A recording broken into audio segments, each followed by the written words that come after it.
সুপ্রিয় দর্শক শ্রোতা, সবাইকে শুভেচ্ছা। আমরা এটা কাজ শুরু করছি সম্প্রতি বাংলাদেশের প্রান্তিক জনপদের মানুষদের তুলে আনা, খুব গ্রাসরুট লেভেলের রাজনৈতিক নেতা কর্মীদের তুলে আনা। এই তুলে আনার কারণটা হচ্ছে এই কারণে, তাদের কথা আমরা আসলে জানি না, কারণ আমরা তাদের জানার চেষ্টা করি না। আমরা চেষ্টা করছি তাদের কথা শুনতে এবং তাদের ভাবনাটা তুলে আনতে। আজ তেমন একটা মানুষ নজরুল ইসলাম, একেবারে তৃণমূলের মানুষ। এর জন্য আমরা একটা শিরোনাম তার জন্য চিন্তা করেছি, গ্রামের মানুষ যা ভাবছেন, যা বলছেন। আমরা নজরুল ইসলামের সাথে আগে পরিচিত হই, তারপরে তার কথা শুনবো। নজরুল ইসলাম ভাই, আপনাকে শুভেচ্ছা। জি,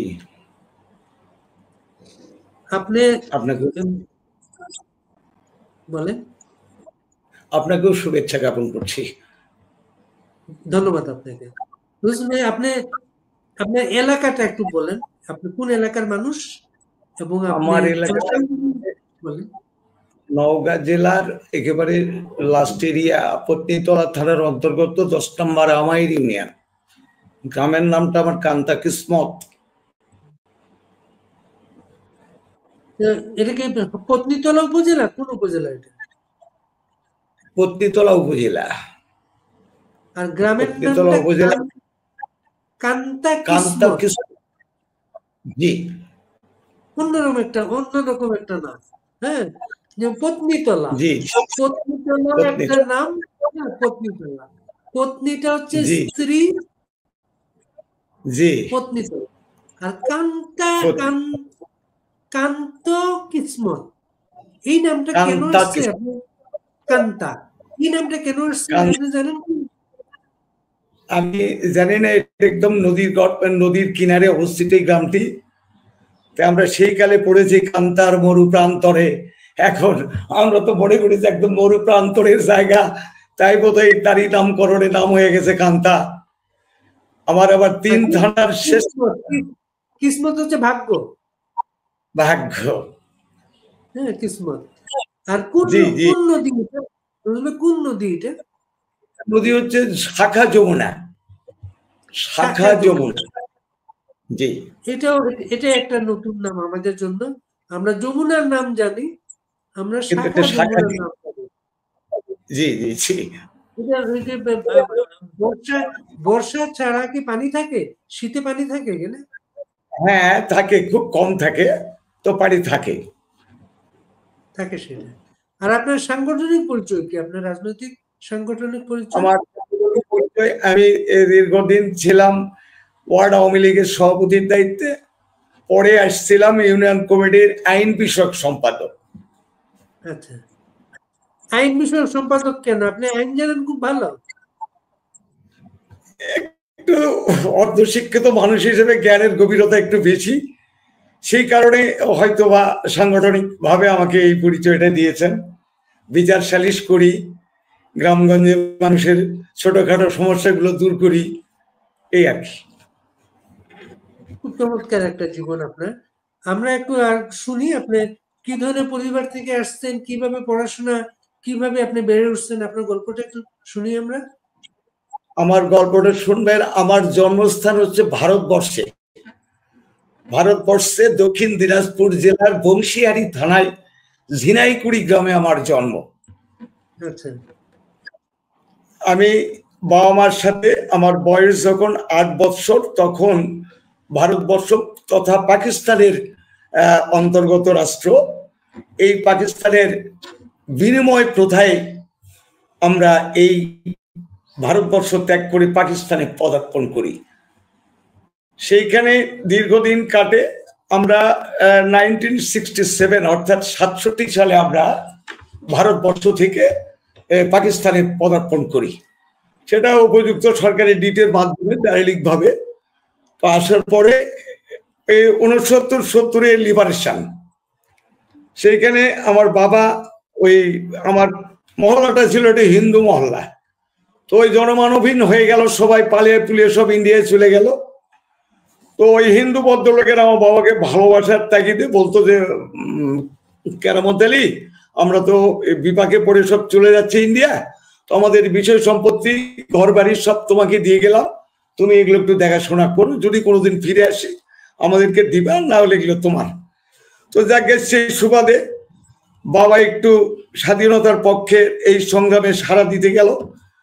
তখন ওই কিছু কিছু মুক্তিযোদ্ধা এসে, ওই জায়গাটা ছিল একটু ভয়ঙ্কর জায়গা, মানে অভয়ারণ্যের মতো, ওই মুক্তিযোদ্ধারা এসে ওইখানে আশ্রয় নিত। আমার বাবা তাদেরকে স্থান দিত, খাওয়াইতো, পড়াইতো। এই কথাটা কেমন করে জানি লিক হওয়ার পরে একদিন রাতের বেলা অতর্কিত এসে ওই রাজাকার বাহিনীরা আমার বাবাকে নৃশংসভাবে হত্যা করে, এবং আমার মা ওই দিনই হার্ট অ্যাটাক করে মারা যায় ওই দিনই। তখন কিন্তু আমার বয়স 71 কোন মাসে ঘটনা এটা? সম্ভবত আগস্ট মাসে, আচ্ছা, বর্ষাকাল, আগস্ট মাসে, বর্ষাকালের মধ্যে তোমার মনে পড়ে। তো যাই হোক, আমরা তো তখন ছোট, আমার ইমিডিয়েট আরো 3টে ছোট ভাই ছিল, তারা আরো ছোট, আমার বয়স তো তখন 10-11 বৎসর, আর তারা ইমিডিয়েট ছোট মানে তারা আরো ছোট। তো যাকে খুব কষ্ট করে পরে আমার নানি ভারতবর্ষ থেকে এসে আমাদেরকে লালন পালন করে। আর আমি তখন থেকে আমাদের এই ছন্ন ছাড়া জীবন, ওই সময় থেকে কিছু কিছু কুচক্রী লোক আমাদের এই সয় সম্পত্তি গুলো জোরপূর্বক ভোগ দখল করে খাইতো। পরে মানে শ্যাওলার মতো ভেসে ভেসে ভেসে ভেসে যখন একটু লেখাপড়া শিখলাম, লেখাপড়া করতে গিয়ে বছর পড়াইতে পারলাম না, আমারও পড়া অর্ধ সমাপ্ত। কোন রকমে হাই স্কুলটা পাশ করলাম, করার পরে এগুলোর পিছু দৌড়াদৌড়ি করতে করতে এক সময় রাজনীতির সাথে জুড়ে গেলাম। যখন রাজনীতির সাথে জুড়ে গেলাম, আমার রাজনীতির গুরু ছিলেন সেই সময় আমার ইউনিয়নের মরহুম আবুল কালাম আজাদ, একজন নামী মানুষ, তার হাত ধরে, উনিও রিফিউজি মানুষ, তার হাত ধরে আমি রাজনীতিতে আসি। তারপরে এই নজিপুরের ছিলেন সুনামধন্য নেতা মরহুম কাজী আব্দুল মজিদ, ওনার ছত্র ছায়ায় কিছুদিন ছিলাম। এই বড় বড় মানুষদের হাত ধরে রাজনীতিতে আসলাম। তখন তো প্রত্যন্ত অঞ্চল, রাস্তাঘাট নাই, ইলেকট্রিক মিডিয়ার আমল নয়, সাধারণ যুগ। এই টিনের চঙ্গা ফুকায় নিত আমার হাতে, ফুকায় ফুকায় জনগণ জড়ায় মিটিং করতাম, হাটে হাটে হাটে হাটে ছোট ছোট হাটগুলোতে মিটিং করতাম, আর এই দায়িত্বটা ছিল আমারই। এইরকম করতে করতেই রাজনীতির অঙ্গনে জড়ে পড়লাম। পড়ার পরে আওয়ামী লীগের দুর্দিন, এই চাঁদার রসিদ বইগুলো আমার কাছে আছে এখনো, যেটা বিদ্যমান। এই মানুষের ডোরে ডোরে ঘুরে ঘুরে 2 টাকা 1 টাকা করে চাঁদা নিয়ে আওয়ামী লীগে অ্যাডমিশন করানোর চেষ্টা করলাম আমি, নজরুল। এই করায় করায় অনেক লোক যেভাবে হোক সুসংগঠিত করে এই দলটাকে দাঁড় করানো হয়। সেই সময় আমার ইউনিয়ন আওয়ামী লীগের আমি তার জলজন্ত প্রমাণ, এবং আমার হাত দিয়ে অনেক আওয়ামী লীগ তৈরি হয়েছে। তারা অনেক কিছু করেছে, আমি হতভাগা কিছুই করতে পারি নাই। আমি মরলে বোধহয় এখনো আমাকে জানাজার কাপড়টা বাকি কিনা মাটি দিতে হবে, আমি এরকম এক পর্যায়ের নেতা। মানে আপনি চেষ্টা করলে পারতেন, এবং করার চিন্তা করেন না, এটাই তো। জি জি, এগুলো করার চিন্তা করিনি, তো শুধু ডাল ভাত খেয়ে বেঁচে থাকার চিন্তা করেছি। রাজনীতিতে আমার অনেক সুনাম আছে, আমার বদনাম নেই, এইটুকু আমার গর্ব। এই তো 5ই আগস্টের পরে কারা যেন ভেটু দিয়ে আমাকে সেনাবাহিনীর হাতে তুলে দিল। আমি নজিপুরে ক্যাম্পে আসলাম, ওনারা আমাকে অনেক কথা জিজ্ঞাসা করেছিলেন। আমি বললাম, আপনি আওয়ামী লীগ করেন? আমি যে হ্যাঁ, আমি আওয়ামী লীগ করি, বাঁচা অবধি করবো। তো বলছে, আপনি তো বহু লোককে জ্বালাইছেন। তা আমি বললাম যে স্যার, যদি প্রমাণ থাকে তাহলে আপনি যা খুশি আমাকে করবেন, কিন্তু প্রমাণ ছাড়া কিছু করবেন না, এটা হচ্ছে আমার অনুরোধ। তো দেখি ওনারা বাইরে অনেক লোকের ডাটা নিলেন, বিরোধী দলের নিয়ে বলছেন যে না, উনি একজন নিঃসন্দেহে ভালো মানুষ, উনি এরকম মনের মানুষ না, ওনার জীবনে কিছু নেই, উনি একটা ভাঙ্গা সাইকেলও করেন নাই, কারণ টাকার প্রতি আমার লোভ লালসা আগের থেকেই নাই, এবং টাকা দেখলে আমি ভয়ও করি। আমি এরকম এক পূজার মানুষ। এই পর্যন্ত আমার এই অবস্থা। আপনি আওয়ামী লীগের সাথে জড়িত একেবারে গ্রাসরুট লেভেলে। আওয়ামী লীগ অনেকদিন ক্ষমতায় ছিল, মাঝখানে আওয়ামী লীগ ক্ষমতায় ছিল অনেকদিন। আওয়ামী লীগ ক্ষমতায় থাকার কারণে আপনার মাধ্যমে অনেক মানুষ উপকৃত হয়েছে। সেই আওয়ামী লীগের এই অবস্থা কেন হলো? এই অবস্থা কেন হলো? এখন যদি বলি, বড় ভাই বিয়াদবি নিয়েন না, যারা ঘি খাওয়া আওয়ামী লীগ, ঘি খাওয়া আওয়ামী লীগ তারা পালাইছে, আর তেল খাওয়া আওয়ামী লীগ তারা লুকাইছে, আর আমরা লাচ্ছি খাওয়া আওয়ামী লীগ তারা শশ জায়গায় পড়ে রয়েছি। এটাই হচ্ছে যথার্থ কারণ। এখন আমরা কি বলবো আর বলেন? আমাদের তো করার কিছু নাই, আমাদের বললে নাই কাজবার, বাঁচলে নাই দেখবার, এই অবস্থায় আমরা আছি। এইরকম আওয়ামী লীগ আমরা, মানে আমাদের মূল্য নেই। আপনার কথা মতো আপনি হচ্ছে লাঠি খাওয়া আওয়ামী লীগদের একজন। আমি লাচ্ছি খাওয়া আওয়ামী লীগের একজন। এবং এই একজন আপনাকে সেনাবাহিনীর ক্যাম্পে নিয়ে গেল, সেখান থেকে আপনি ভালোভাবে বেরিয়ে আসলেন। এখন আপনার এলাকায় আওয়ামী লীগের কি অবস্থা? আওয়ামী লীগের কি অবস্থা আছে? আমাদের এলাকায় প্রচুর আওয়ামী লীগ আছে, যেহেতু আমার ওটা একটু হিন্দু অধ্যাসিত এলাকা, একে তো আওয়ামী লীগ আছে। ইভেন অন্যান্য জাতির মধ্যে আওয়ামী লীগ আছে, প্রচুর আওয়ামী লীগ আছে। কিন্তু আমরা তো এখন নিরুপায়, আমাদের তো আর কথা বলার ক্ষমতাটাও হারিয়ে ফেলেছি আমরা। মিটিং মিছিল তো আর করতেই পারবো না। এখন আমরা 4 জন একসঙ্গে বসে চা খাইতেও ভয় লাগে, 4 জন এক জায়গায় হয়ে চা খাইতেও ভয় লাগে। এই 5 তারিখের পর থেকে একা একা ঘুরি, পালায় পালায় ঘুরি, সংঘবদ্ধ হই না, মানুষজন দেখলে সে দিক দিয়ে যাই না, এরকম অবস্থা দাঁড়ায় গেছে আমাদের। 5 আগস্ট যখন শেখ হাসিনাকে নিয়ে যাওয়া হয় ভারতে, হ্যাঁ, আপনি ওই সময় দেখছেন টেলিভিশনে না পরে দেখছেন? এটা আমি টেলিভিশনে দেখছি, দুপুর 2টার পরে খবর পেলাম এরকম অবস্থা। আর ওই হেলিকপ্টারটা সম্ভবত আমার গ্রামের উপর দিয়ে, আমার মাথার উপর দিয়েই চলে গেছে। তো পরে জানলাম যে হেলিকপ্টারে গেল, শেখ হাসিনা পলায় গেল। তখন থেকে তো আমার ভিতরে মানে খাওয়া দাওয়া সব বন্ধ হয়ে গেল, চিন্তান্বিত ভাব। বাড়ির পাশে একটা ছোট বাজার আছে, ওই বাজারে আমার একটা ছেলে চায়ের দোকান করে খায়, ছোট্ট একটা দোকান দিয়ে খায়। ওই দোকানে একটু বসি আমরা আওয়ামী লীগের কিছু কিছু মানুষ।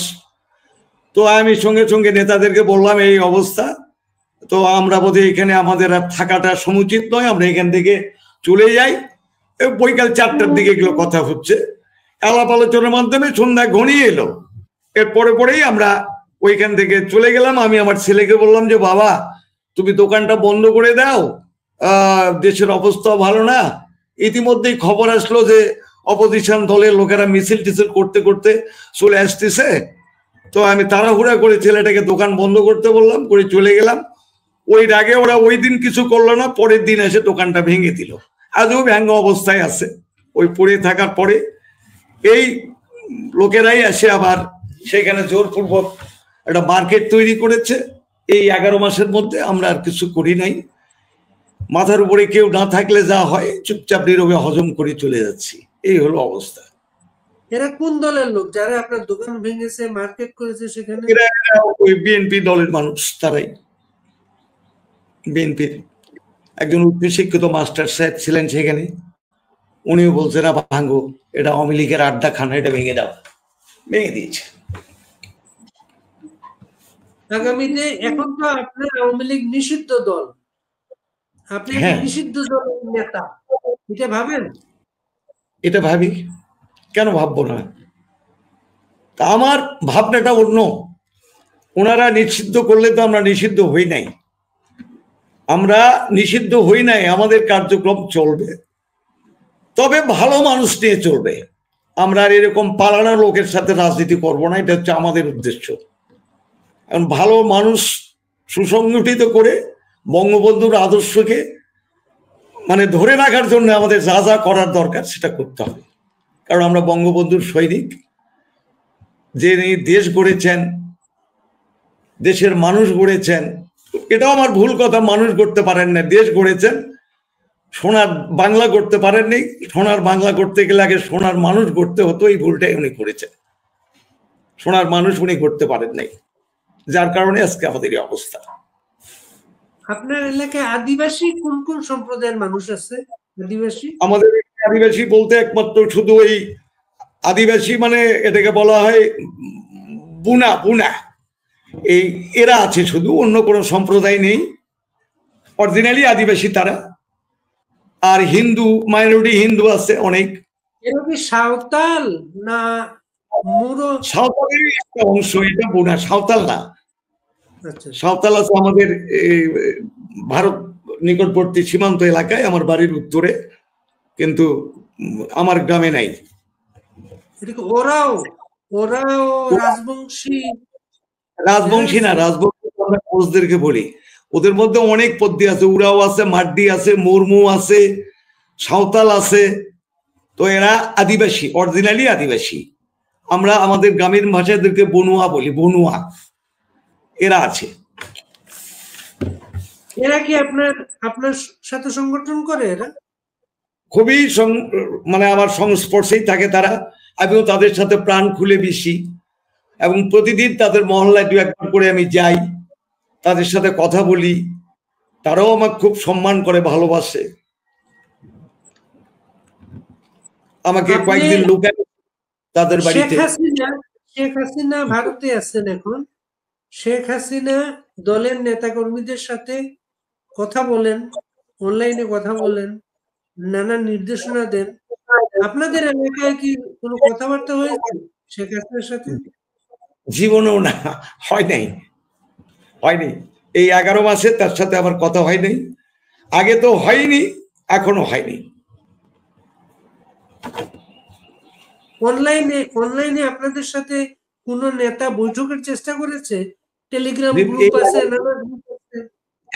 11 মাসে কেউ করে নাই, কেউ করে নাই। আপনি ছাড়া নেতাদের মধ্যে কে আছে এলাকায়? আমাদের মধ্যে আমার অনেক সাংগঠনিক নেতা আছে। ইউনিয়ন আওয়ামী লীগের সভাপতি আছে, সেক্রেটারি আছে, ওয়ার্ডের সেক্রেটারি সভাপতি আছে, অনেক মানুষই আছে। আপনারা ঘুরে দাঁড়ানোর ব্যাপারে আপনারা কি চিন্তা করেন? কিভাবে এই খারাপ সময়টা পার করবেন? এখন যদি আমাদের উপর থেকে ওই যে আপনি যে কথাটা বললেন, অনলাইনে যদি কোনো নেতা আমাদের সাথে এখনো কথা বলে, আমরা তো জানবো যে আমাদের মাথার উপরে একজন হলেও আছে, তাহলে কিন্তু আমাদের স্ট্রেংথ একটু বেড়ে যাবে। আমরা সাংগঠনিক কাজে খুব তৎপর, আমরা করতে সময় লাগবে না। শেখ হাসিনা একটা কথা আপনাদের বলে দিয়েছেন। শেখ হাসিনা বলে দিয়েছেন কোন নেতার দরকার নাই, যে যেখানে আছে সে সেখানকার নেতা। না, এটা তার গঠনমূলক কথা, ভালো কথা বলেছে।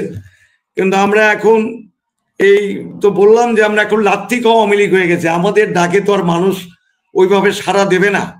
যারা আছে ঘুপটি মেরে আছে। আমরা ফিস ফিস করে কথা বলি, 4 জন 5 জন হইলে চোরের মতো কথা বলি, মানে প্রকাশ্যেও কথা বলতে পারি না। তাহলে এখন এইটাকে এর প্রেক্ষাপট পরিবর্তন হবে কিভাবে, এটা উপরওয়ালারা নির্ধারণ করে দিলে আমরা হয়তো সেভাবে একটু অ্যাডভান্স হইতে পারবো। আপনি হচ্ছেন সেই সংগঠনের নেতা, যেই সংগঠন আপনার এলাকায় সারা বাংলাদেশে প্রথমবারের মতো বিধবা ভাতা, তারপরে নানা ধরনের ভাতা চালু করে, যেগুলো আগে ছিল না। বয়স্ক ভাতা এগুলো ছিল না আগে। সেই ভাতাগুলো আপনার এলাকায় নিশ্চয় অনেক মানুষ পেত, এখন কি তারা পায় না? এগুলো বাতিল উপকৃত হয়েছে, পাচ্ছে। গৃহহীনদেরকে গৃহ করে দিয়েছে। এরকম তো অনেক রেজাল্ট আছে, অনেক ফল আছে শেখ হাসিনার। কিন্তু এখন এগুলো কাজে লাগাতে হবে, বলতে হবে। এই বলার উদ্যমটাই আমাদের হারিয়ে গেছে। এখন আমার বড় যারা আছে তারা নিশ্চয়। আপনি তো এলাকার নেতা, আপনার অন্য কোনো নেতার দরকার নাই। আপনি নেতা, অন্য নেতার দরকার নাই। আপনি আপনার সহকর্মীদের নিয়ে আপনি নেতৃত্ব দিতে পারেন। হ্যাঁ, তা হয়তো পারবো ইনশাআল্লাহ পারবো। একটু অপেক্ষায় আছি যে আমার বড় লিডারেরা 2 একজন মুখ খুলতে পারলেই আমরাও তখন মুখটা খুলতে পারবো। কিন্তু বড়রা কেউ কিছু বলছে না। আমার বিরুদ্ধে কোনো মামলা নেই। একটা আদালতের মামলা আছে, পারিবারিক মামলা, জমি সংক্রান্ত মামলা। ইভেন অন্য কোনো মামলা আমার উপরে নেই। আমি জীবনে কোনো 5 আগস্টের পরে যেসব রাজনৈতিক মামলা হয়েছে, এগুলো আপনার বা আপনার সহকর্মী কারোর বিরুদ্ধে নেই? না, নেই। আমার সহকর্মীদের মধ্যেও নেই।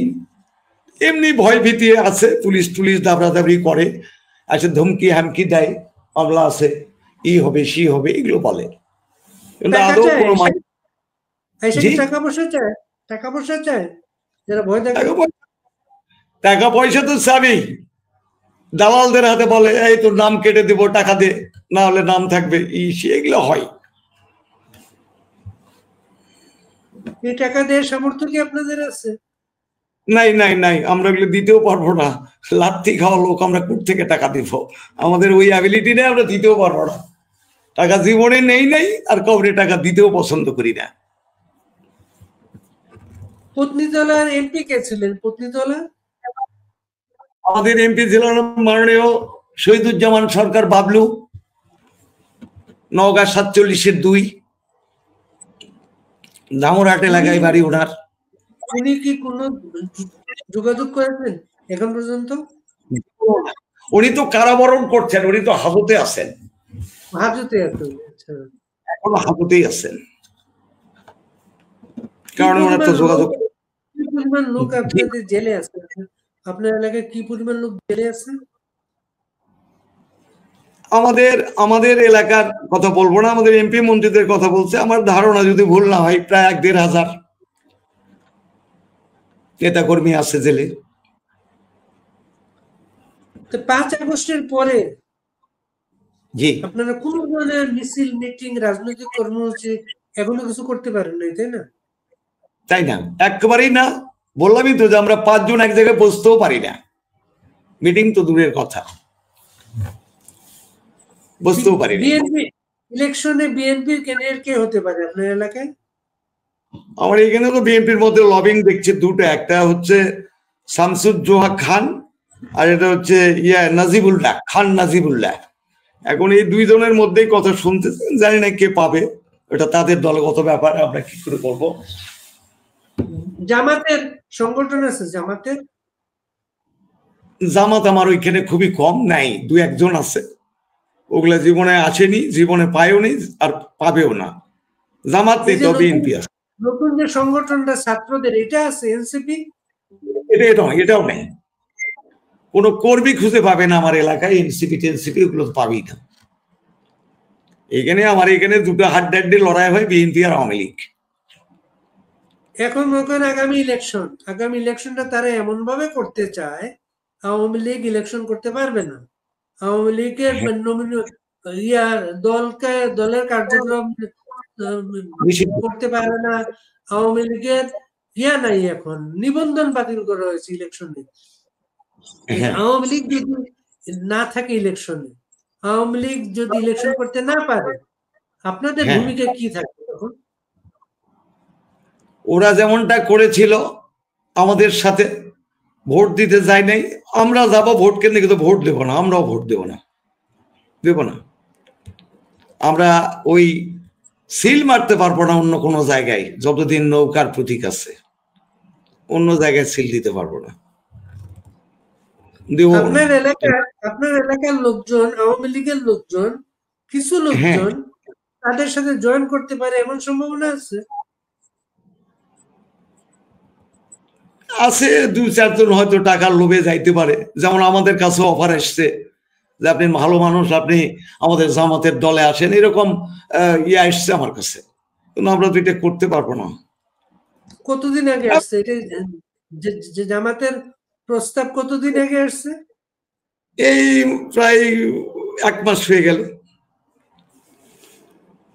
আপনারা আমাদের দলে আসেন, বলতে ঠিক আছে, সময় আসুক, দেখা যাবে। দলে যাব না, ভোট চান ভোট দেওয়া যাবে, এই দলে যাব না, এ কথা বলছি। এটা হচ্ছে আমাদের কাছে। ভোট চান ভোট দেবো বলছেন, কিন্তু আপনি কি করবো, এখন তো বলতে হবে, এটা তো আমাদের মুখের কথা। হ্যাঁ, ভয়ের একটা ব্যাপার আছে না, এই মুহূর্তে না বলতে পারছে, ঠিক আছে দেবো বাবা, যাও। এরকম তো আমাদের সময় তারাও করেছিল, যখন আমরা জামাতের দ্বারে দ্বারে গেছি, বিএনপির অনেক তৃণমূল নেতাদের কাছে গেছে, ভাইরে তোরা ভোটটা নৌকা মার্কায় দিস, ঘোড়ার ডিম দিয়েছে, গেছে, চা খাইছে, ভোট দেয় নাই, এইরকম। এটা তো আছে। ভোট সেন্টারে যায় নাই, ভোট কেন্দ্রগুলো খালি ছিল। খালি ছিল, গেছে অনেকেই গেছে, তারা চাটা খেয়ে ঘুরে গেছে। কথা বলেন তো, আপনাদের এত দাপট ছিল, এত দাপট জি ছিল, এত দাপট ছিল আপনাদের, এতদিন ধরে জি আপনারা সংগঠন করছেন, কিন্তু আপনাদের নেতা কর্মীর সমর্থকদের আপনারা ভোট হ্যাঁ, কেন্দ্রে নিতে পারলেন না কেন? না আমাদের আমাদের যেগুলো দলীয় মানুষ তারা তো কেউ মিস করে নাই, তারা সবাই ভোট কেন্দ্রে গেছে, ভোট দিয়েছে। এবং সারা বাংলা রেজাল্ট নিয়ে দেখবেন যেগুলো আওয়ামী লীগের লোক, আওয়ামী লীগের প্রার্থী ভোট দেওয়ার জন্য তারা ঝড় বৃষ্টিও মারেনি, তারা গেছে এবং সঠিক জায়গায় ভোটটাও দিয়েছে, ভোট পেয়েছে, যথেষ্ট ভোট পেয়েছে, জন্যই তো সরকার গঠনও করেছে। তাছাড়া এমনি এমনি তো হয় নাই। আর ভোট পায়নি তার আবার দুটো কারণ ছিল, কারণ ওই যে আমাদের আওয়ামী লীগের মধ্যে দেখেন আবার দুটো গ্রুপিং হয়ে গেল, স্বতন্ত্র প্রার্থী দিল আমাদের জননেত্রী শেখ হাসিনা, এই স্বতন্ত্রগুলো আবার বিদ্রোহী হয়ে গেল, ওরা আবার ওদের নিয়ে টানাটানি করতে লাগলো, এগুলো নানা কারণেই তো এরকম হয়ে গেছে। আমাদের দলের মধ্যে তো একতাও ছিল না, একতাও ভেঙে দিল, কেউ কলসি মার্কা, কেউ নৌকা মার্কা, কোথায় যাবে, ওটাও আওয়ামী লীগ এটাও আওয়ামী লীগ, এগুলো মনে করেও তো অনেকেই যায়নি। আপনি কিন্তু আওয়ামী লীগের আজকে নতুন একটা নাম দিচ্ছেন, আপনি কিন্তু আজকে একটা নতুন নাম দিচ্ছেন যে লাত্তি খাওয়া আওয়ামী লীগ। লাচ্ছি খাওয়া আওয়ামী লীগ, এই এখন আমরা লাচ্ছি খাওয়া আওয়ামী লীগ। সেই লাত্তি খাওয়া আওয়ামী লীগের সভাপতি আপনি না সাধারণ সম্পাদক? সাধারণ সম্পাদক, আমি সাধারণ সম্পাদক। সভাপতি কি আপনার মতোই? আমার মতোই আছে সভাপতি, সেও ত্যাগী মানুষ, সেও আমার মতোই, কিন্তু জীবনে কিছু নাই। কি মনে করেন দেশের ভবিষ্যৎটা কি দেখেন আপনি? শোনেন, আপনি জ্ঞানী মানুষ, বাঙালিদের চরিত্রে ঠিক নাই। এই বাঙালি পরাধীনতা আর জাত, এরা ছিল ডান্ডার খাওয়ার জাত, এই স্বাধীনতার মর্ম এরা বোঝেনি। আর এই বাঙালি যেখানে আছে ওরা এক জায়গায় থাকতেও পারবে না, এরা যতই ঐক্যবদ্ধ হোক এরা জীবনে এক জায়গায় হইতেও পারবে না। এই বাঁদরের পিঠা ভাগ করতে করতে দেখবেন এক সময় পিঠাই নাই, তো এরা ঠিক ওই জায়গায় পড়ে গেছে। এরা রাষ্ট্র পরিচালনায় ব্যর্থ হবে, এটা 100%, কারণ এরা একতা কোনোদিনই ঐক্য ধরে রাখতে পারবে না, এটা আমরা সাধারণ মানুষগুলোও বুঝি, কারণ এখন থেকে ওদের টানাপোড়েন শুরু হয়ে গেছে। তো লাস্টে দেখবেন যে আমরা হয়তো আসবো ফিরে, আল্লাহ আমাদেরকে আনাবে, কিন্তু সেই দিনগুলো হয়তো আমরা অনেকেই দেখে যেতে পারবো, কেউ পারবো না, এই আশায় রাখি, অন্য কিছু না। সবার ভাগ্যে হয়তো এটা নাও হইতে পারে। এখন আপনার এলাকায় কারা কারা করাপশন করতেছে, কারা মানুষকে জুলুম করতেছে, কারা করতেছে এখন? বিএনপি করতেছে, বিএনপি জোর জুলুম, জমি দখল থেকে শুরু করে। বিএনপি কারা কারা এগুলো করতেছে? বিএনপি যারা ওই সভাপতি সেক্রেটারি যারা আগে থেকে ছিল 17 বছর, যারা কিছু করতে পারেনি, তারা এখন এই 11 মাসে তার চেয়ে বেশি করে ফেলে দিয়েছে। বাড়ি দখল, জমি দখল, ভূমি দখল, এগুলি নিয়ে ব্যস্ত তারা, এগুলোই করতেছে। হিন্দু ফ্যামিলি গুলার কি অবস্থা এখন? আদিবাসী পরিবার গুলার কি অবস্থা এখন? আতঙ্কিত অবস্থায় আছে। আমরা মাঝে মধ্যে রাতের অন্ধকারে একটু সাহস যোগাই, একটু ধৈর্য ধর, আমাদের নেত্রী ফিরবে, আসবে, ভরসা হারাস না। ওরা তো এইরকম অবস্থায় আছে ত্রাসের মধ্যে দিয়ে।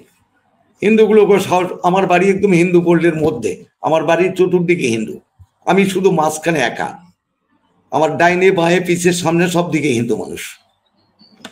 আমি তাদের সাথে একটু মত বিনিময় করি, সময় দেই, সাহস দেই, এই তো অবস্থা। ওদের কি চাঁদা দিয়ে থাকতে হচ্ছে এখন? চাঁদা দিয়ে থাকতে হচ্ছে না, এখন চাঁদা ওদিক দিতে হয়নি, চাঁদা দিতে হয়নি, ওইখানে চাঁদা নিতে পারে না, ওইখানে চাঁদা চায়ও নেই হিন্দুদের কাছ থেকে কেউ। তবে কিছু ওই যে জমি জমার ব্যাপারে একটু রদবদল করছে, কারো জমি কাকর দিচ্ছে ধাপকির মারে, ওর জমি অফ দিচ্ছে, এখন সেখান থেকে হয়তো চাঁদাটা পূরণ করে, এগুলো হচ্ছে। আর আদিবাসী গুলা? আদিবাসী গুলো তো ওরা আগে থেকে অসহায়, ওরা কি করবো, ওরা দিন মজুরি কাজ কাম করে আর জীবিকা নির্বাহ করে, কি করবে? আপনার আদিবাসী গুলা কি হিন্দু না খ্রিস্টান? কোন হিন্দু ধর্ম? হিন্দু হিন্দু বর্ণ খ্রিস্টান আছে? হিন্দু আছে না, আমাদের ওখানে খ্রিস্টান নেই। বর্ণ হিন্দু আছে, পাল আছে, ঘোষ আছে, মহন্ত আছে, এগুলো আছে। অন্য ইয়ে নেই, খ্রিস্টান নেই। আপনি একটা গ্রামের মানুষ, আপনি একটা খুব মানুষের সাথে থাকা মানুষ। আপনার মতো সারা বাংলাদেশে গ্রামে গঞ্জে যারা আওয়ামী লীগ করে তাদের উদ্দেশ্যে আপনি কি বলবেন? আমি তো এখন ভাবি যে এটা, আমিও ভাবি যে আমার মতো যদি আর 10টা মানুষ পাইতাম, আমি এই হতভাগা নজরুল অনেক দূরে এগিয়ে যেতাম, দেশটাকে অনেক দূর দিয়ে যেতে পারতাম। কিন্তু আমি সেই মানুষগুলারই কাঙ্গাল, সেই মানুষ আর মেলে না, এই মানুষ পাওয়া যায় না। যেই আছে খালি খাও খাও, নিজের ঝোলাটার দিকে চিন্তা করে। কিন্তু এটা তো একটা রাজনীতিবিদের নিয়ম না, নীতি না। আমরা জন্মেছি রাজনীতি করতে শিখেছি কিছু দেওয়ার জন্য। আমি গরিব মানুষ, আমি টাকা দিতে পারিনি, সেবা দিই, সময় দেই। ওই রুগীটাকে নিয়ে যাচ্ছে হাসপাতাল, 1 কাপ চা আর বিস্কিট খেয়ে ঘুরে এলাম, সারাদিন পরে আমরা বলতেও পারি না যে ভাই 10টা টাকা দিই। আমরা সময় দিই, আমি নজরুল সময় দিয়েছি, পর্যাপ্ত সময় দিয়েছি। তখন আমার কাছে বিএনপি, আওয়ামী লীগ, জামাত, জাতীয় পার্টি কিচ্ছু না। যে বিপদে পড়ছে আমাকে বলা মাত্র আমি অপেক্ষা রাখিনি, কারেন্টের মতো কাজ, চল কোথায় যেতে আমি যাচ্ছি। যে কারণে আল্লাহ আমার টিকায় রাখছে, ভালো আছি। আমার প্রতি মানুষের ক্ষোভ কম, রাগ ক্ষোভ নেই, এইটুকু আমার কাছে একটা বড় পাওয়া। আজকে টাকা থাকলে হয়তো আমার জেলে থাকা লাগতো, কিন্তু টাকা নেই, তাই ভালো আছি। আপনার নেত্রী, তারও বয়স হয়েছে কিন্তু, হ্যাঁ, ওনার হ্যাঁ, উদ্দেশ্যে আপনি কি চিন্তা করেন নেত্রীর উদ্দেশ্যে? আমি ওনার চিন্তা করি আল্লাহ ওনাকে ভালো রাখুক, সুস্থ রাখুক। আমরা বড় আশা করে আছি বঙ্গবন্ধুর কন্যা যেন আবার এই বাংলাদেশে ফিরে এসে রাজনীতি করতে পারে। আল্লাহ যেন এই দিনটা আমাদের দেখায়, এই চিন্তা করি। উনিও ত্যাগী মানুষ। জি, আপনার কি মনে হয় কতদিন লাগতে পারে এটা? আমরা তো সাধারণ মানুষ ভাবতে একটু সময় লাগবে, ফিরবে দেশে, কিন্তু সময় লাগবে, সময় লাগবে, এত তাড়াতাড়ি হয়তো পারবো না। সময় লাগবে কেন? দেশ ত্যাগ করে চলে যাওয়া মানুষ, আন্তর্জাতিক চালচক্রের মধ্যে পড়ে গেছে, এর মধ্যে বহির্বিশ্বে যুদ্ধ হচ্ছে, ইটা হচ্ছে, সেটা হচ্ছে, আমরা যেটা বুঝি। এই কারণেই মনে হয় যে ওনার ফিরতে একটু দেরি হবে দেশে। আর যত মামলা হামলা লাগাই দিয়েছে ওনার উপরে, এই মামলাগুলো মোকাবিলা করতে হবে, সময়ের ব্যাপার আছে। ওরা বিশেষ ট্রাইব্যুনাল গঠন করেছে, তাহলে আসতে তো অবশ্যই সময় লাগবে। এখন তো তার প্রাণনাশের ইউনূসের ভবিষ্যৎ আপনি কি দেখেন? ইউনূসের এর ভবিষ্যৎ তো অন্ধকার। এ কি দেখবো, এ তো সুদের মানুষ, জীবনে মন্ডলী পায়নি, মন্ডলী পেয়েছে, এখন তো একটু লাফাঝাফা করবেই। না, এর দ্বারা হবে না। এখন তো গ্রামগঞ্জের লোকেরা বলে আমার হাসিনাই ভালো ছিল, এর তো আগেই আউট, এটা চিন্তা নেই। তবে এই কিছুদিন দেরি হবে এই কারণে যে ডক্টর ইউনূস দেরিটা করাবে। কিন্তু নির্বাচন এত তাড়াতাড়ি বাংলার মাটিতে হবে না, আমরা যেটা জানি। এই তো এই পরে এই এপ্রিলের পরে জুন, জানুয়ারি, ফেব্রুয়ারি, মার্চ, এপ্রিল, জুন এলার পরে এখন এই যে আবার করোনা ঢুকাই দিছে, এই করোনার জন্য আবার 2 বছর যাবে। এগুলো তো আমরা বুঝি একটু হলো, কালক্ষেপণ, শুধু কালক্ষেপণ করবে। সেটাও হয়তো আমাদের জন্য ভালোই হচ্ছে, খারাপ না। ভালো হচ্ছে কিভাবে? ভালো হচ্ছে কিভাবে? এইভাবে ভালো হচ্ছে যে অন্তত আমাদের বিদ্রোহী বিরোধী দলগুলোর কাছ থেকে তো একটু ভালো থাকতে পারতেছি। ওরা যদি ক্ষমতায় আসে আমাদের তো দিনে দুপুরে মেরে ফেলবো, আমাদের রাখবেই না। ক্ষমতা না পাইতে যেগুলা করছে, ক্ষমতা পাইলে কি ওরা দেশে থুবে আমাদের? এই জন্য আবার কখনো কখনো ভাবি ডক্টর ইউনূস তুই থাক বাবা কিছুদিন আর। এগুলো হচ্ছে আমাদের চিন্তা চেতনা। আপনি আওয়ামী লীগের নেতাদের কাছে আপনার এলাকার নেতা কর্মীদের সংগঠিত রাখতে, ঐক্যবদ্ধ রাখতে কি ধরনের হেল্প চান আপনি? আমি খুবই তৎপর। আমি হেল্প বলতে আমার অর্থনৈতিক সাইড একেবারেই উইক। আমি তো এটা কারো কাছে বলতেও পারি না, আর বলার দরকারও মনে করি না। তো আমার এমনি মুখের কথায় আমি অনেক লোককে সংঘবদ্ধ করতে পারবো, তারা ভালোবাসার টানে এটা আমি করতে পারবো। কিন্তু বড় কথা হচ্ছে যে আমাদের এই কমান্ড করার মানুষটাকে যে পাচ্ছি না, কে কমান্ডটা করবে আমাদেরকে, যে এই তোমরা এটা করো ওটা করো, এই লোকটাই তো হারিয়ে গেছে। আমাদের এখন এই ক্যাপ্টেন নাই, রেফারি নাই, বাঁশি দিলে খেলা শুরু করবো, সে রেফারিটাই নাই, কে বাঁশি দেবে আর খেলা শুরু করবো কখন, এই হচ্ছে অবস্থা। আপনি একটা কথা বলেছেন যে ইলেকশন যদি হয় আপনি ভোট দিতে যাবেন না ইলেকশনে। যদি আমাদের আওয়ামী লীগ যদি নমিনেশন না পায় বা নিষিদ্ধ হয় তাহলে আমরা যাব না, এটা ঠিক। আরেকটা বিষয়, একটা সিদ্ধান্ত আপনার ইলেকশনে যাবেন না, আরেকটা সিদ্ধান্ত দরকার, শেখ হাসিনার বিচার করলে আপনি কিভাবে আটকাবেন, প্রতিহত করবেন কিভাবে? এটা হয়তো আমার মতো নগণ্য লোকের বুদ্ধিতে হবে না। উনি যখন দেশের নেত্রী, ওনার মাথায় ব্রেন আছে, বুদ্ধিও আছে। আর এগুলো যতগুলো মামলা দিয়ে, যেগুলো মিথ্যা মামলা, প্রমাণও করতে পারবে না। আশা করি আমার নেত্রীর কিছু হবেও না, এটা আমরা বেশ বুঝি। করতে পারবে না, এগুলো তো সব বানানো মামলা।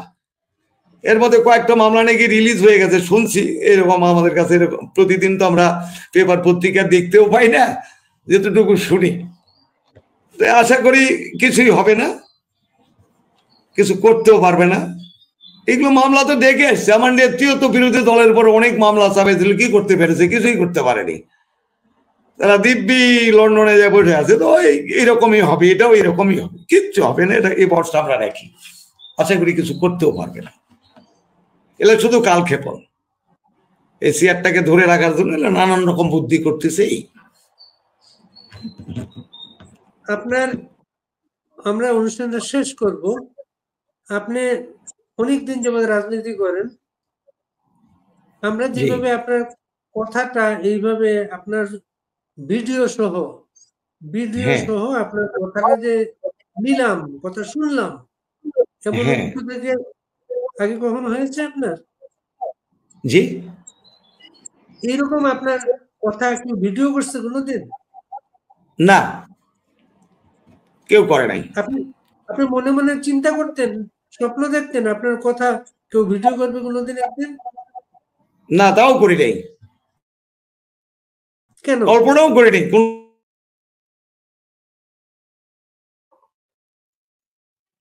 ভালো কাজ করেন, আপনি ভালো কাজ করেন। আমরা পথে থাকা মানুষ, আমাদের খোঁজ দেওয়ার মানুষকে কে দেবে? যখন সরকার ক্ষমতায় ছিল তখনই নেয় নাই, এখন তো নাই, এখন আবার কে নেবে? আমাদের খবর রাখার লোক নেই।